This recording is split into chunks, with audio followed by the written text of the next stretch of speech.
വൈകുന്നേരമായി ഇപ്പോൾ സമയം 5:47. നല്ല ചൂട് ചായയും ഒരു പഴംപൊരിയും ഒക്കെ ഉണ്ടെങ്കിൽ നല്ല രസമായിരിക്കും. പക്ഷേ പഴംപൊരി കഴിക്കാൻ ഇനി അത്ര രസം ഉണ്ടാകില്ല. വില കൂടുകയാണ് പഴംപൊരിക്ക് മാത്രമല്ല കേട്ടോ, ഉണ്ണിയപ്പത്തിനും നെയ്യപ്പത്തിനും അടയ്ക്കും ഒക്കെ വില കൂടുകയാണ്. ചേട്ടാ പഴംപൊരി.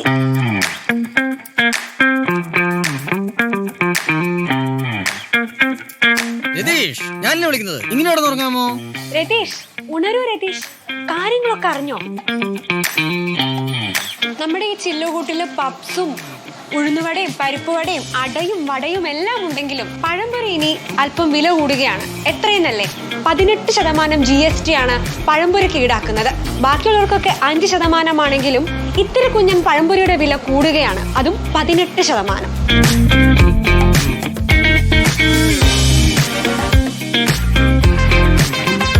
പഴംപൊരി ഉണ്ടാക്കുന്ന ചെറുകിട മൈക്രോ യൂണിറ്റുകൾക്ക് GST 18% വർദ്ധിപ്പിക്കണമെന്നാവശ്യപ്പെട്ട് GST വകുപ്പ് അടുത്തിടെ ഇവർക്ക് നോട്ടീസ് നൽകിയിരുന്നു.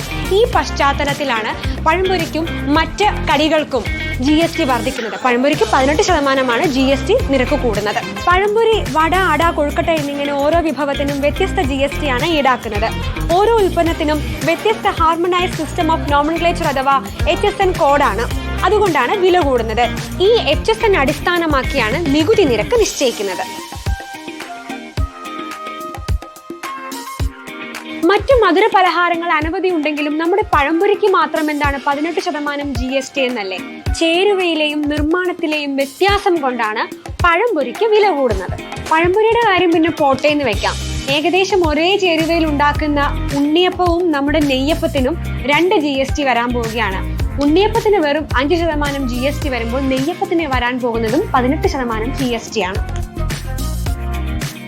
എന്നാൽ ശരി, നാടൻ വിഭവങ്ങളിൽ നിന്ന് മാറി അല്പം ബേക്കറി ഐറ്റംസ് ആയ മൈസൂർ പാക്കോ ലഡുവോ ജിലേബിയോ ഒക്കെ കഴിക്കാമെന്ന് വിചാരിച്ചാലും ഇവയ്ക്കും വില കൂടുകയാണ്. 5% GST ആണ് ഈ പറഞ്ഞ പലഹാരങ്ങൾക്ക് വില കൂടുക.